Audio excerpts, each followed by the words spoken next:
Well, I'm joined by Iain Mansfield, Director of Research at Policy Exchange. Morning, Iain. Morning. Why are people having fewer children? I speak as a father of one. Yes. Plans for two. Yeah.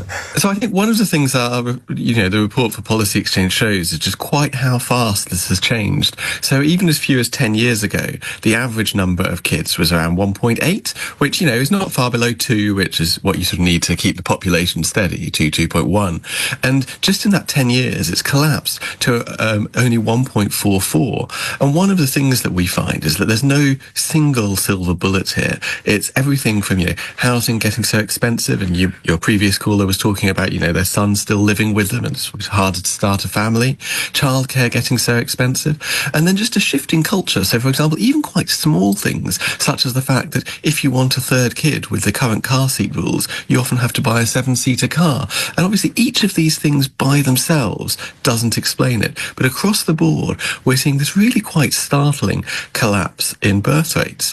And just the final thing I'd add here is it's not that people don't want kids. So if you poll people, it says that, the average person wants about 2.3 children. Well, between 2 and 3. Some want 2, some want 3. But what they're actually having is more like between 1 and 2.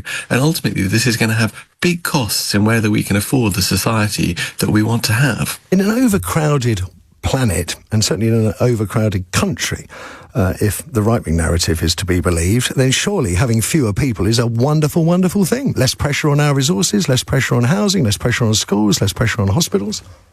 I think that might be a narrative, but I think it's a false narrative. We already can see that, particularly in some areas of the country, like London, you're having primary schools closing because there aren't enough kids there to go to them. And ultimately, obviously it's great that we're all living longer, but if we have far fewer people of working age, then who's going to pay for the pension? Who's going to pay for the NHS?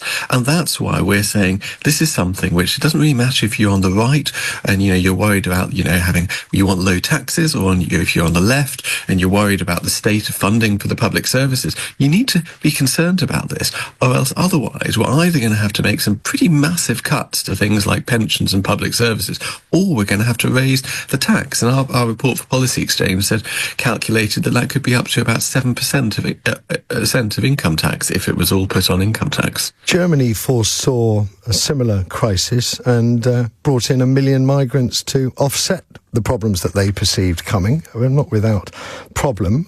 Is immigration one solution? It's really not a good fix. It's a bit like a Ponzi scheme, to be honest, because the thing is, it's a short-term sort of shot in the arm, but then immigrants also get old. And actually, one thing which has changed is that if you go back 30 years, immigrants were having children at a much faster rate than people who had been living in Britain for longer, whereas now those rates have closed. And actually, we see this falling birth rate is a global phenomenon. In South America, for example, which people think of as, a place which has booming birth rates, it's falling. Even in India, birth rates across the country have now fallen below replacement level. In Korea, the average woman has about 0.7 children. So actually in South Korea, it's astonishing because you're looking at in sort of 2 generations, the population falling by about 2/3, which is quite phenomenal. This isn't something which actually we can solve other than in the very, very short term through immigration. Do we need posters up? Have more sex, throw away your condoms, that kind of thing? Denmark did try that, but I'm not sure how they had a campaign called they had a campaign called something like "Bonk for Denmark." But I'm not sure. I think we think more tangible things are. So as I say, you've got to really look at the tax and benefit system and look at how it's discouraging people from getting together, having kids. For example, in France, where they look at the family, you actually have things where a couple, when they've got young children, actually pay less tax than, say, single people do, because we know that that's a tougher time of your life. Housing is absolutely key, and we've got to build more houses, more flats, more creating that space, and then just looking broader across those things. As I say, maternity and paternity leave is something which could really make a difference when people are thinking about this. Iain Mansfield, I was going to say, a pleasure talking to you. I was just thinking, the Danish, they missed I obviously it probably doesn't translate into Danish, but it would have been do it for Denmark, couldn't it? Do it for Denmark, but bonk for Britain. It's obvious, it alliterates.